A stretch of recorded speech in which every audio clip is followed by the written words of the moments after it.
Amada Igreja, graça e paz seja convosco nesta manhã, que o nosso Deus possa abençoar o nosso coração, possa abençoar a nossa mente, para que tudo aquilo que possamos pensar seja em torno da Palavra de Deus e que faça luz na nossa vida. Dizer que eu sei que as pregações têm estendido um pouco nos últimos domingos, eu vou tentar começar a controlar, mas já vamos ter um relógio no final da igreja que vai dar para controlar melhor.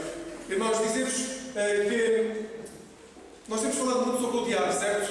E isso deixa-nos desconfortáveis. Hoje não vamos falar sobre o diabo, mas vamos falar provavelmente sobre a razão principal pela qual as pessoas se afastam da igreja. A razão principal pela qual as pessoas procuram uma igreja, mas a partir de um certo momento se afastam da igreja. E a razão principal, e é isso que vamos ver ao longo do texto de hoje, é que quando nós conhecemos verdadeiramente Jesus, quando nós deixamos de ser fãs de Jesus e passamos a ser discípulos, vamos ter que fazer aquilo que Pedro faz no texto que vamos ler. Ajoelhamos, choramos e dizemos: Senhor, afasta-te de mim, que sou pecador.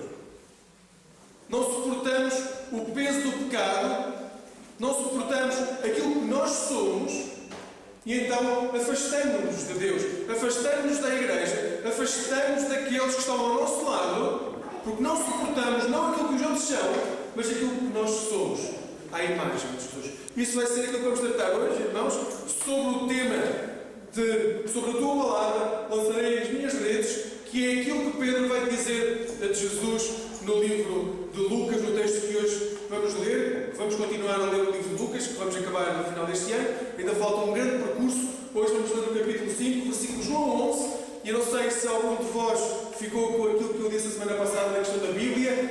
Sem a Bíblia, neste momento, as vossas mãos abram, que hoje vamos usá-las.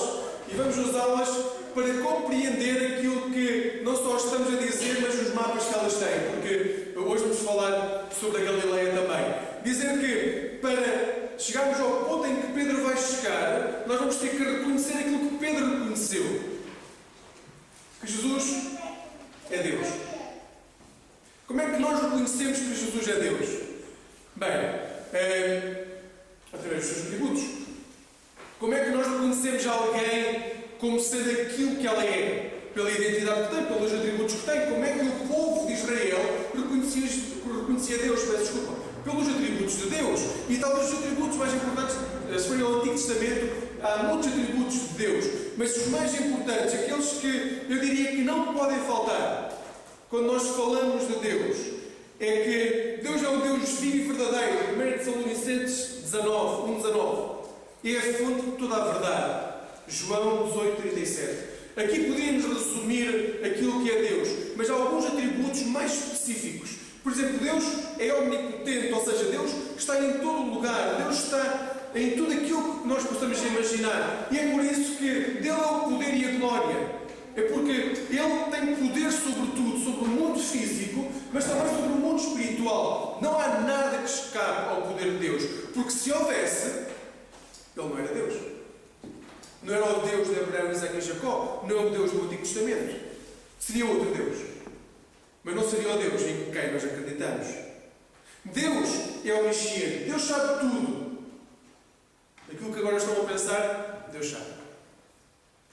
Aquilo que fazem e mais ninguém vê, Deus sabe. Deus sabe porque Deus conhece tudo. Porque se Deus não o conhecesse, não podia ter controle e poder sobre tudo. Ele é Deus. E esse é um dos atributos de Deus. Mas Deus também é santo. Ou seja, Deus é o único que foi separado, que está separado completamente do pecado. Deus é o único que está completamente separado daquilo que é a destruição da alma, do pecado. Ele é Deus. Ele é santo. Santo, santo, santo. Sede santos como eu sou santo. Mas Deus também é um Deus justo. E essa justiça nasce da sua santidade e desemboca na sua misericórdia.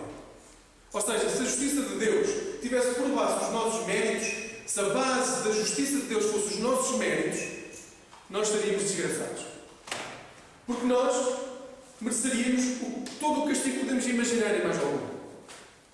A verdade é que a justiça de Deus não tem por base os nossos méritos.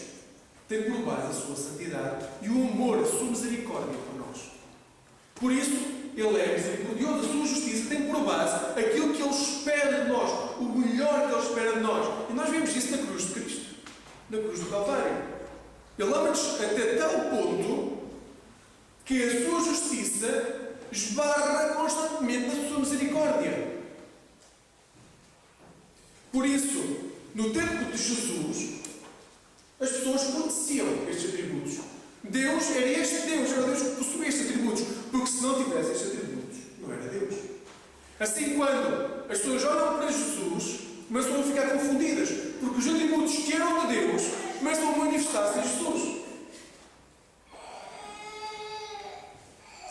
Deus parece que toma posse daquela pessoa. Aquilo deve ter sido completamente chocante para aquelas pessoas. Como é que este homem sabe aquilo que eu estou a pensar? Como é que este homem sabe aquilo que eu estou a sentir? Como é que este homem tem poder sobre o mundo natural e o mundo espiritual? Como é que este homem parece tão santo? Como é que este homem enche as minhas redes? Pedro ficou confundido. Vai cair de joelhos e diz: afasta-te de mim que sou pecador. Aliás, temos que dizer, nesta altura ainda era Simão. Mas já vamos ver isso um bocadinho mais à frente. Antes de entrarmos neste texto, eu acredito que por vezes podemos ficar um bocadinho confundidos. É porque nos últimos domingos andámos a dizer que na Galileia eles pertenciam ao Reino do Norte, certo? E que tinham uma história que não era propriamente a história de Jerusalém. Tem as Bíblias abertas, tem as Bíblias, podem abri-las, na questão da parte dos mapas. Ou seja, se forem ver os mapas, nós temos a Judeia lá mesmo em baixo, perto de Belém, ou Belém perto de Jerusalém. Depois temos que passar por Samaria e a Galileia está bem lá em cima. Mas mesmo bem lá em cima. Ou seja, nós estamos a falar da Galileia lá em cima, certo? E temos que explicar a Galileia. Até agora estamos a dizer que na Galileia pertenciam ao antigo Reino do Norte. Eles tinham em memória as promessas que tinham sido feitas pelos profetas, e muitos dos profetas pregaram no Reino do Norte e não em Jerusalém. Pregaram porque o Reino do Norte se afastava de Deus. Por isso, a maior parte do contexto que nós lemos de profecias são profecias que são dadas no Norte, na Galileia, em Samaria, Reino do Norte. E se formos ver Isaías 9:1, sabem como é que a Galileia é conhecida? Como a Galileia dos gentios, dos pagãos. A Galileia que está cheia de estrangeiros. A Galileia que não tem a fé em Deus. Uma Galileia que é ocupada totalmente por aqueles que não creem. Isaías 9:1, bem, depende das traduções, algumas em 8:23. Mas o que nós temos hoje, e a tradição evangélica nos diz, é que é exatamente daí que nasce o Filho de Deus. Bem, aqui um parênteses, porque quem não tem os evangelhos da infância, Marcos e João, logo no primeiro capítulo, afirma que Jesus é Jesus o Nazareno, e isso podemos ver em Marcos 1:24, e João diz que trata Jesus como Jesus de Nazaré. João 1:45, ou seja, logo no primeiro capítulo, os evangelhos que não retratam a infância de Jesus dizem que Jesus é conhecido por aquele que vem de Nazaré. Já os outros evangelhos, estamos a falar de Mateus e Lucas, dizem que ele na realidade nasceu em Belém. Mapas abertos, Belém, lá em baixo, ao pé de Jerusalém, na Judeia. Ou seja, o Nazareno da Galileia, afinal nasceu lá em baixo, na Judeia, em Belém. Mas não há nada de estranho nisto, porque, no fundo, ele pode ter nascido em Belém para cumprir as profecias do Antigo Testamento, mas ele pertence realmente a Nazaré, porque foi aí que cresceu, é aí que viviam os pais, é aí que ele passa a sua infância, é aí que ele conhece tudo aquilo que é a infância de uma criança. Ele é de Nazaré. Ele nasceu na Galileia. Ele é da Galileia. Peço desculpa. Então, Nazaré, no tempo de Jesus, temos que dizer que é completamente diferente de Jerusalém. Ou seja, se nós olharmos para Nazaré no tempo de Jesus, ela estava completamente distante das rotas comerciais. Ali não passava nada. Aliás, tanto não passava nada que nós não sabemos muito sobre Nazaré. Se forem aos escritos antigos, nem o Antigo Testamento, nem José falam sobre Nazaré. E se for ao Talmud, bem podem dizer, bem o Talmud, aquele livro que compila a sabedoria popular, nem o Talmud alguma vez fala de Nazaré. Nazaré não aparece nos escritos antigos do povo. Era uma cidade completamente marginal, um lugar completamente marginal. Não se sabe sequer a população que teria. Hoje pensa-se que teria entre 50 a 2 mil pessoas, o que basicamente nos diz que nós não sabemos quem é que vivia ali. Tinha uma sinagoga, segundo o texto bíblico. As sinagogas, como dissemos antes, só em Jerusalém havia 480.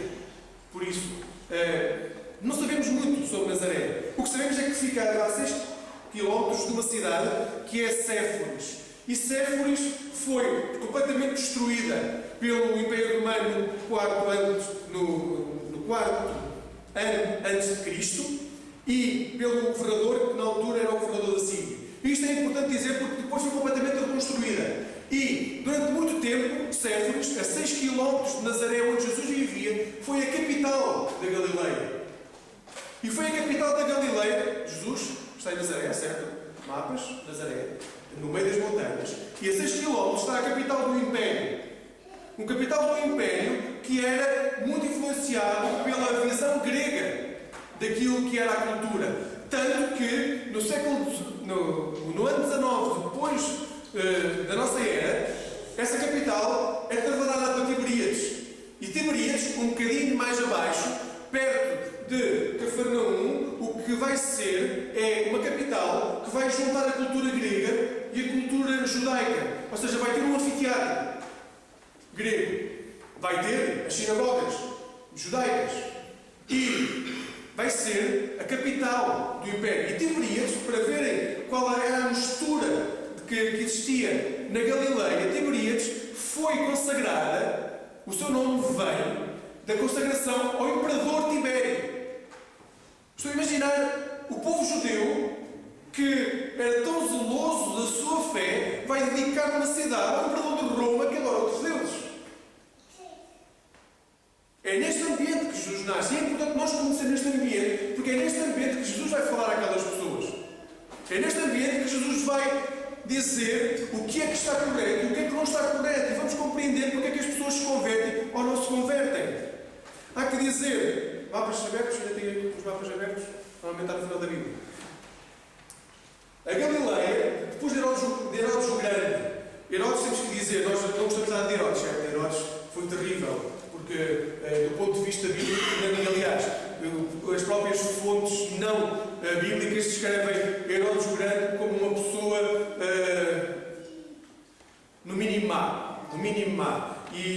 Mas Herodes fez algo que mais ninguém conseguiu desde Salomão, que foi ter uma expansão tão grande daquilo que era Israel. Não tinha autoridade plena, mas tinha um reino. E esse reino, apesar de estar debaixo de outras potências, era um reino de norte a sul. E desde Salomão que não havia essa extensão daquilo que era Israel. Mas Herodes, quando morreu, sabendo que os filhos iam lutar pelo seu lugar, o que fez foi deixou em testamento algo que tinha que depois ser aprovado pelo Imperador de Roma, que dizia que, muito bem, 3 dos meus 4 filhos, ele tinha problemas como vivia em Roma, vão dividir entre si aquilo que é a Palestina. E então vamos ter Arquelau, que vai ficar com os territórios da Judeia e de Samaria, mesmo ao lado uns dos outros, conseguem ver, e vamos ver muitas vezes Samaria a ser criticada pelos judeus, estava mesmo ao lado, só que eram completamente diferentes a nível de fé. Depois vamos ter o outro filho, que foi Filipe, que vai ficar no nordeste da Palestina, e que é uma zona completamente não judaica, era composta maioritariamente por estrangeiros, e que vai incluir, entre outras, Triconites e a Itureia. Depois vamos ter Herodes Antipas, que vai ficar com a Galileia e com a Pereia, completamente distantes, mas religiosamente o mesmo povo. Ou seja, quando Jesus nasce, ainda o reino ainda não estava completamente dividido, mas nesta altura, quando Jesus fala no capítulo 5, ele já está mediante uma divisão do território entre 3 reis e Roma. E é importante dizer isto porque Cafarnaum estava no limite destas tetrarquias. E o que fazia é que havia uma guarnição, e vamos encontrar isto nos textos bíblicos, havia uma guarnição militar e havia um posto que cobrava impostos. Ou seja, quando as pessoas mudavam de lugar, tinham que pagar impostos, porque estavam a sair do âmbito de um rei ou de um governador para entrar no âmbito de outro. E isso vai ser muito importante naquilo que vamos ver ser Cafarnaum e aquilo que vai ser a proclamação de Jesus.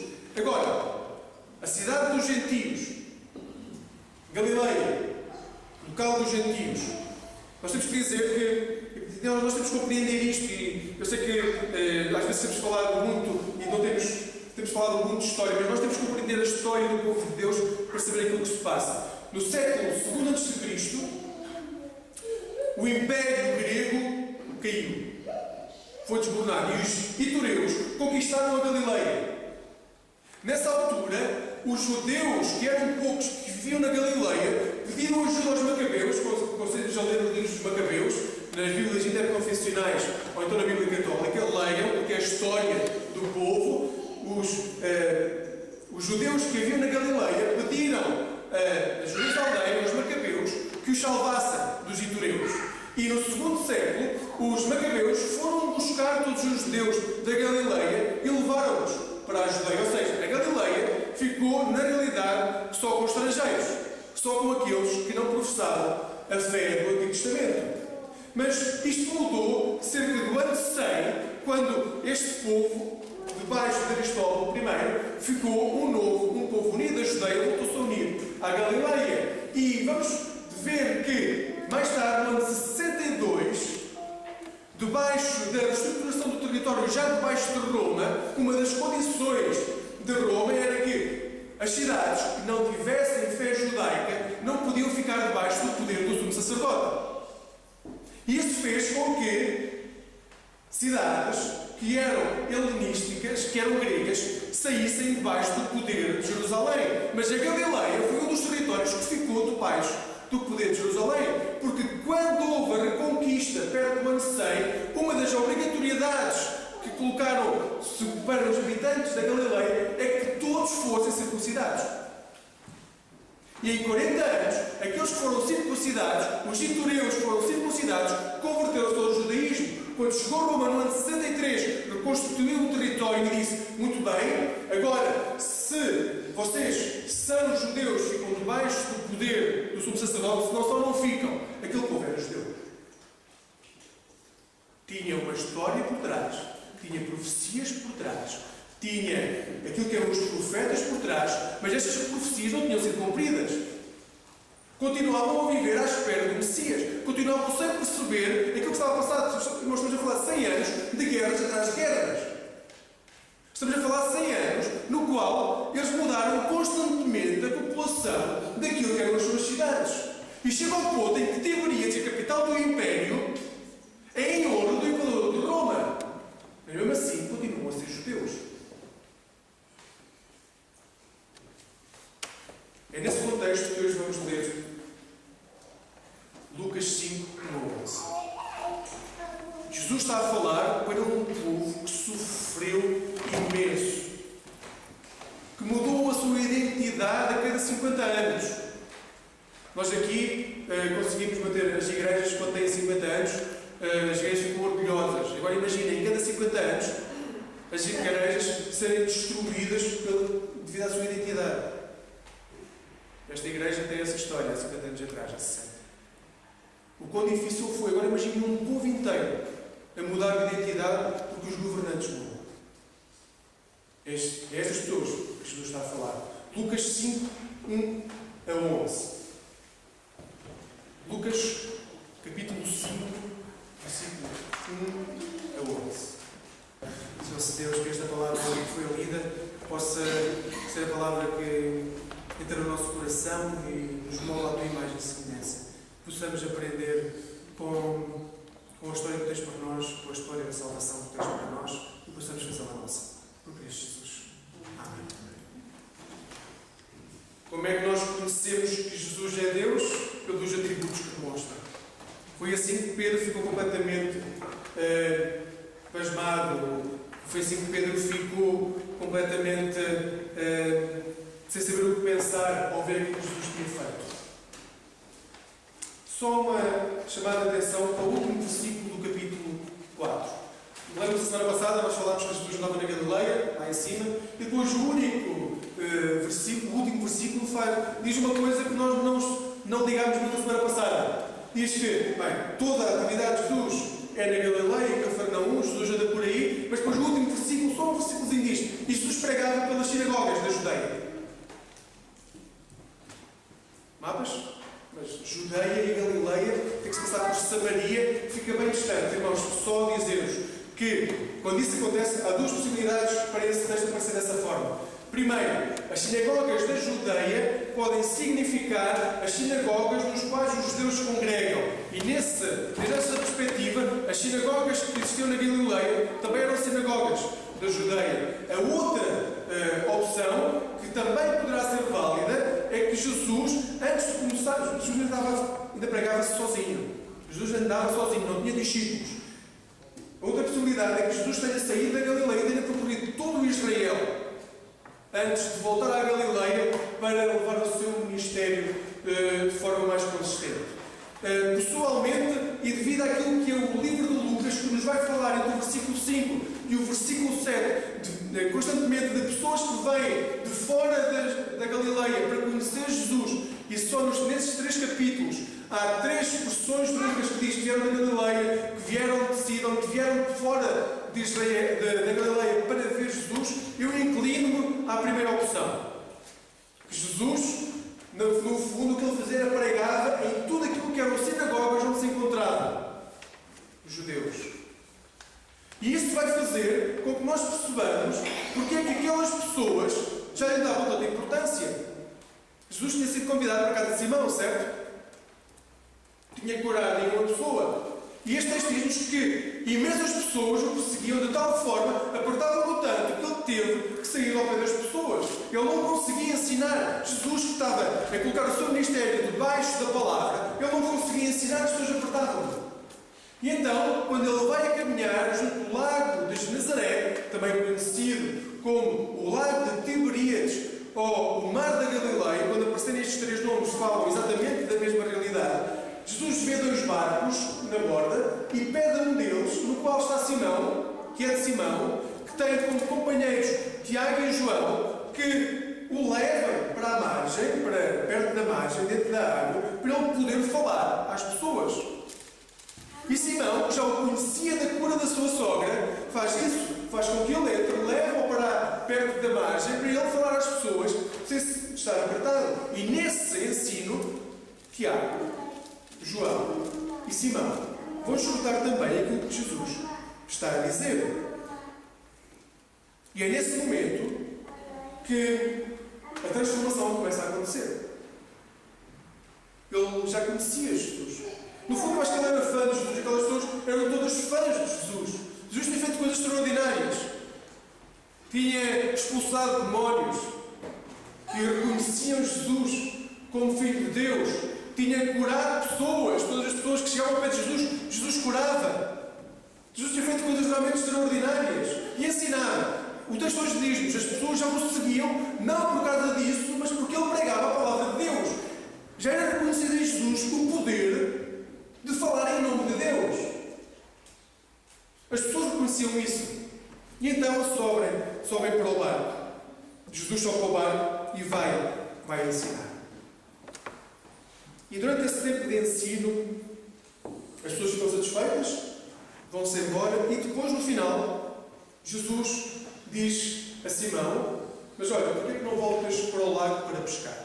Nós estamos a falar de alguém que sabia pescar, ou seja, Simão não era simplesmente alguém que tinha, naquele dia tinha pensado: olha, vou buscar ali uma dourada para comer ao almoço. Não, a função de Simão era pescar, ele era pescador, era o trabalho dele, ele conhecia a técnica.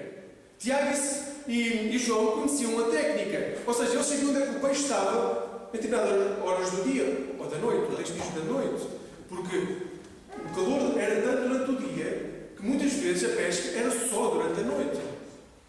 E quando eles chegam, estão completamente exaustos, tinham dado uma noite inteira. Vamos, hoje a pesca, em alguns sítios em Portugal ainda se pesca à mão, mas maioritariamente pesca-se tudo através de máquinas. Já naquela altura eles tinham que lançar a rede, tinham que puxar manualmente, estava vazio, voltavam a lançar, voltavam a puxar, era preciso 2 barcos para cada lado para puxarem as redes. E isto a noite toda, e não tinha acontecido nada, tinham voltado completamente com as mãos a abanar.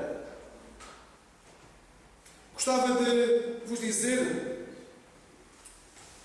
duas coisas em relação a isso. Primeiro, Jesus não pediu para Simão voltar.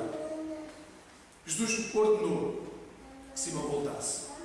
E é diferente, porque em Jesus, nós normalmente não vemos Jesus a falar com as pessoas, a dizer: bem, se tu tiveres vontade, se quiseres, se estiveres disponível para isso, bem, se quiseres fazer a vontade de Deus, arranja lá um tempinho e faz. Jesus não fala assim.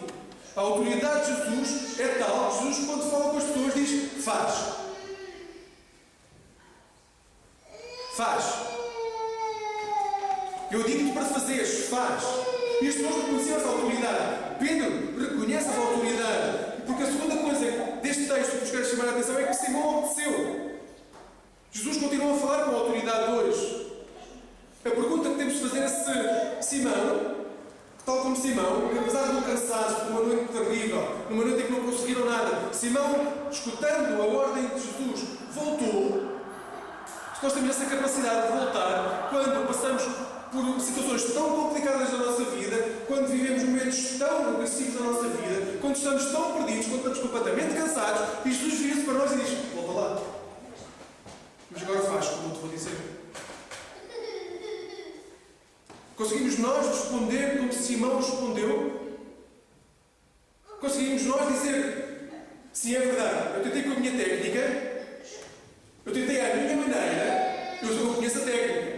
Aliás, nós todos conhecemos muitas técnicas, porque nós somos especializados em técnicas. Mas será que conseguimos dizer a Jesus: eu tentei à minha maneira e não consegui, agora, apesar do cansaço, eu vou voltar, vou fazer à tua maneira? É porque o texto diz-nos que a recompensa de Simão foi enorme. Este texto é sobre Simão. Não é sobre a relação de Jesus com Simão. Não é sobre Tiago, nem é sobre João. É sobre a relação de Jesus com Simão. A pergunta que temos de fazer é: conseguimos nós obedecer a Deus? Simplesmente porque Ele diz: faz. É fácil nós obedecermos quando a Bíblia nos diz: se tu fizeres, serás muito abençoado. Aliás, muitas das pregações, em muitos lugares, têm por base esse pressuposto. Se nós obedecermos, seremos abençoados. Este texto não nos diz isso. Diz que Jesus manda e Simão obedece. Conseguimos nós ter essa disposição para com Deus? Simplesmente obedecer porque Jesus nos chama. E que há consequências. Aliás, tudo na nossa vida tem consequências. A pesca foi tal que Simão e os seus sócios não conseguiram por si só recolher aquele peixe. Antes da promessa de Jesus, que veremos no versículo 10, Jesus dá uma ordem. Pedro obedece. Como consequência, e Pedro não sabia disso, o barco enche-se de peixe. Quando o Senhor chama, normalmente, quando obedecemos, se a promessa não vem antes, vem depois. Consequências para aquilo que é a nossa resposta à chamada de Deus. Há sempre consequências. Ou seja, a nossa relação com Deus não é simplesmente algo que nasce e que se firma numa relação de boa convivência com alguém que mandou escrever um livro e que nos faz sentir muito bem. Nós realmente, quando lemos Mateus 5 a 7, quando lemos o Sermão da Montanha, ficamos cheios do Espírito de Deus. Irmãos, se o Espírito de Deus não nos lança para obedecer a Deus através de Jesus Cristo, alguma coisa não está bem nessa relação. Porque o Senhor lança-nos sempre. Ele ordena-nos sempre que façamos. Vai.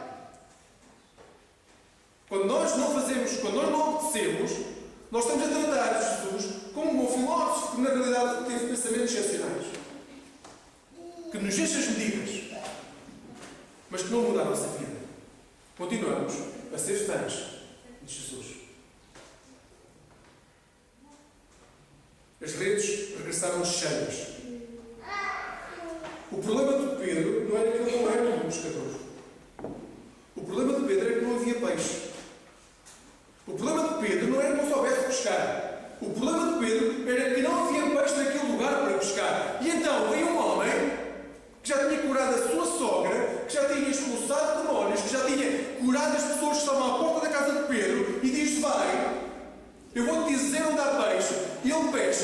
e vem com a rede cheia.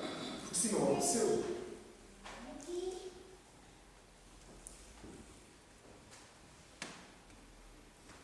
Faz o que o Senhor te ordena, o que o Senhor te ordena, e a tua vida será diferente. Faz o que o Senhor te ordena, e a tua vida será diferente. É isso que nos diz o texto de hoje. E se não tens exemplos na tua vida, ao teu lado, que demonstrem isso, lê a palavra de Deus. Se acreditas que é a palavra de Deus, vais ver imensos exemplos disso. Faz o que o Senhor te ordena e a tua vida será diferente. Pela primeira vez, Simão é tratado por Pedro. Sabem quando? Quando Simão se ajoelha diante de Jesus e diz: afasta-te de mim, que sou pecador. Só a partir daí, o discípulo Pedro aparece na história. Até aí foi sempre conhecido como Simão. A partir deste momento, ele passa a ser conhecido como Pedro. Ele tinha ouvido falar de Jesus. Ele conhecia a mensagem de Jesus. E quando vê que aquilo que Jesus diz é complementado com os atributos de Deus em Jesus, o que ele diz é: Senhor, eu caio de joelhos, afasta-te de mim. Não te aproximes de mim, tu és santo, eu sou pecador. Não te aproximes de mim, tu és bom demais e eu sou mau demais para estar perto de ti. Pedro é de tal forma esmagado pela santidade de Jesus que reage apavorado. Ele reage completamente apavorado mediante aquilo que lhe está a acontecer. E essa, irmãos, creio que é a principal razão pela qual as pessoas se afastam da igreja. É que mediante a santidade de Jesus, nós ficamos completamente esmagados com aquilo que nós somos. E não estamos preparados para cair de joelhos e dizer: Senhor, eu não consigo, faz tu em mim. Senhor, eu não consigo, eu sou pecador. Nós gostamos muito de dizer: eu sou pecador. Quando dizemos de forma geral, como se todos os cristãos fossem pecadores. Mas o que o texto diz é: quando nós caímos de joelhos, nós, eu, cada um de vós, não é metaforicamente, quando caímos de joelhos e dizemos: Senhor, mediante a tua santidade, mediante aquilo que tu és, eu não sei o que fazer. Por isso afasta-te. Eu não sou digno de ser chamado por ti. Eu não sou digno de estar na tua presença. Eu vou errar, eu vou manchar o teu nome se estiver ao teu lado. Por isso afasta-te de mim. Mas a maior parte das pessoas não se afasta da igreja porque entra em choque com alguém que está ao seu lado. A maior parte das pessoas não se afasta da igreja porque diz: eu não gosto de ouvir aquela pessoa a cantar. Ou eu gosto de ter uma igreja cheia de música. A maior parte das pessoas afasta-se da igreja porque é fã de Jesus e quando é chamado a ser discípulo, não consegue. Não consegue. É difícil demais olharmos para nós e não gostarmos daquilo que vemos. É difícil demais olharmos para nós e acharmos que não somos dignos. É difícil demais olharmos para nós e vermos que nunca vamos ser aquilo que imaginamos poder ser. E então dizemos a Jesus: afasta-te de mim. E se não te afastares de mim, eu afasto-me de ti. Na realidade, o que acontece com Pedro é aquilo que acontece com todos nós. É então que acontece algo extraordinário. Devido à obediência prévia de Simão, que não tinha nenhuma promessa ainda incluída, Pedro, recebe a bênção de Deus, que o chama para o seguir. Uma nota prévia, para dizer que Jesus só fala sobre Pedro. Há bocado afirmamos isso e voltamos a dizer: este texto é sobre Simão. Jesus vai só falar para Pedro durante este texto. Agora, este texto começa por dizer, com Jesus a dizer a Pedro: não temas. Esta expressão, literalmente, podia ser traduzida como: para de ter fobia, para de te amedrontar, para de te aterrorizar a ti próprio. Não temas. Ou seja, esta é a constatação que Pedro faz de ser pecador e Jesus diz: mas não temas o facto de seres pecador, não depende de ti. Sim, não és perfeito, mas não depende de ti, não centres as coisas em ti. Não depende de ti aquilo que eu estou a fazer. Há dois géneros de medo que podemos encontrar. O primeiro medo é aquele que nos leva a ter medo de Deus devido às consequências de não obedecermos. E este género de medo enche as nossas igrejas. Ou seja, aquele medo que nos leva a dizer: não, eu tenho que ser obediente porque senão Deus vai castigar-me. Prega-se isto muitas vezes. Eu tenho medo de Deus e vou fazer aquilo que Deus quer, eu vou ser muito santo, porque se não for, Deus vai castigar-me. Deus não me vai dar descendência, Deus o que seja. Sabe o que é que acontece com esse género de medo? Leva-nos a fracassar. Nós vamos fracassar. Há outro género de medo, que é o medo que nos leva e que nasce do facto de queremos ser melhores. Nós temos medo, não porque temos medo de errar, mas porque queremos agradar a Deus. Não gostamos daquilo que somos. E temos medo porque não sabemos como é que podemos deixar de ser aquilo que somos. Este género de medo leva a que nos aproximemos de Jesus. Leva-nos a cair dos joelhos e a pedir que seja a vontade dele e não a nossa a ser feita. Infelizmente, este segundo género de medo, às vezes, não vive em nós. E nós somos muito atemorizados. Aliás, séculos e séculos de história cristã ensinaram-nos a ter medo de Deus. A ter medo das consequências. A ter medo daquilo que seria um local para onde iríamos. Mas o medo que nós devemos ter é aquele que nasce do nosso amor. Daquele amor que está tão dentro de nós, nós não queremos magoar a pessoa que está ao nosso lado. Não queremos magoar o nosso Deus. Temos medo é porque não sabemos como é que podemos ser diferentes. E então Jesus diz: não temas, não vai ser mediante aquilo que tu podes fazer, mas mediante aquilo que eu te digo que tu vais fazer. Pedro fez. E a pergunta é se nós estamos dispostos a fazer o também. É então que Jesus convida Pedro para o seguir. E esta expressão, eu tenho que vos dizer, irmãos, a Bíblia diz-nos que Jesus chamou Pedro para que ele fosse o quê? Pescador de homens. Pescador de homens. Eu não consigo ver qual é a parte salvífica num pescador. Porque um pescador normalmente vai pescar e mata o peixe. Certo? Ou seja, nós gostamos muito mais da metáfora que diz que Jesus é o bom pastor. Certo? O pastor que cuida das ovelhas. Agora, a questão de nós sermos pescadores, ou seja, vamos ter duas pessoas para as matar, para pescar, e que elas acabam todas mortas, não parece uma boa metáfora. Isso, irmãos, porque literalmente este texto não quer dizer isso. Literalmente este texto quer dizer: de agora em diante vais recolher homens vivos. A tradução traduziu como ser pescadores. Mas o que o texto diz, literalmente, é: a partir de agora, tu vais seguir e vais recolher homens vivos para o reino de Deus. É isso que nós somos chamados a fazer, mediante o texto bíblico. É ir ao mundo e recolher as pessoas que estão lá fora, vivas, para conhecerem uma nova vida, que é a vida do reino de Deus. É trazer as pessoas para a vida. É trazer as pessoas para o encontro com o reino de Deus. É trazer as pessoas para que elas tenham uma vida diferente. E esta é a grande chamada que todos nós recebemos nesta manhã. Ao contrário dos habitantes de Nazaré, Pedro não somente aceita o que lhe é dito por Jesus, como se predispõe a fazer a sua vontade.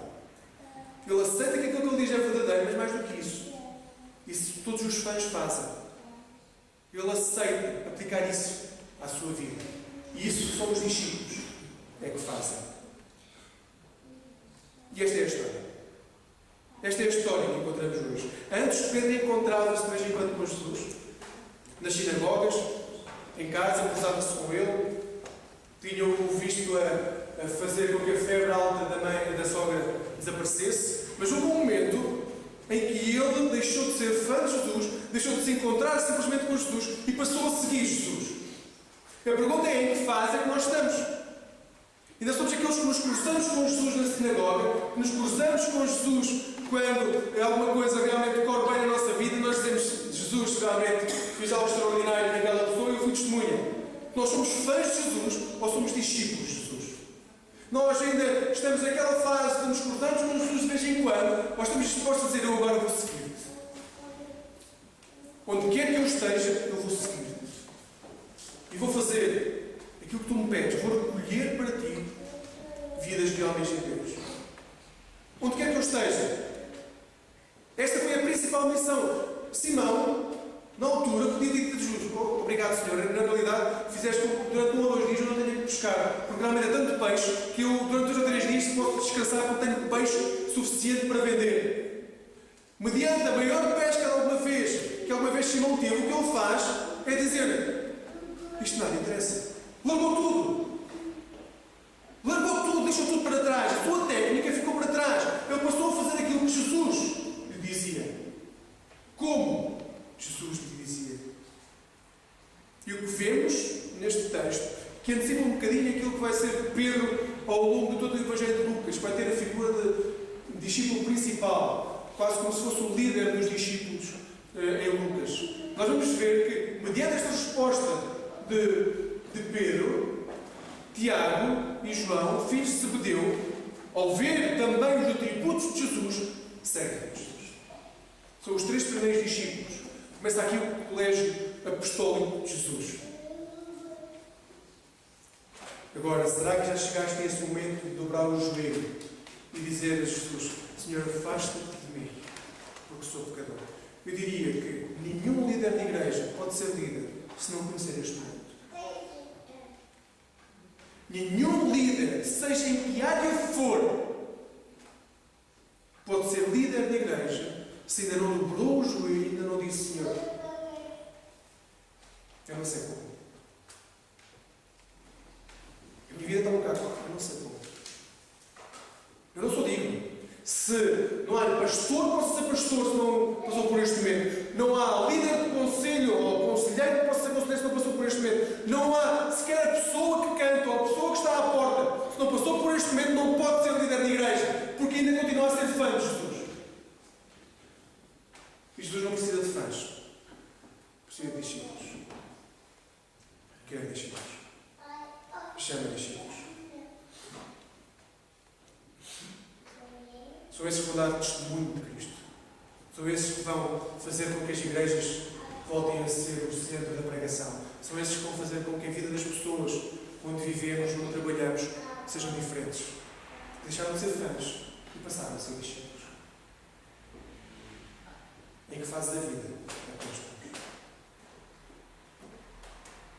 Hoje convido-te, cada um de vós, a humilharem o vosso coração diante de Deus. A humilharem e pedirem para que, se esse momento ainda não chegou, que ele chegue. Que este seja o momento. Que este seja o momento em que reconhecemos diante de Deus que não somos dignos daquilo que temos por diante. E que só funcionará se for Jesus a conduzir. Não interessa ter um templo belo, um templo arranjado, se Jesus não estiver a conduzir. Não interessa ter bancos estofados, se Jesus não estiver a conduzir. Não interessa ter folhetos lindíssimos, se Jesus não estiver a conduzir. Nada disso interessa se somos fãs de Jesus. Porque no dia em que formos confrontados com o nosso pecado, nós vamos embora. E vamos dar testemunho de Cristo. Nós somos chamados a ser discípulos de Jesus. Por isso, convido-vos a ficar de pé.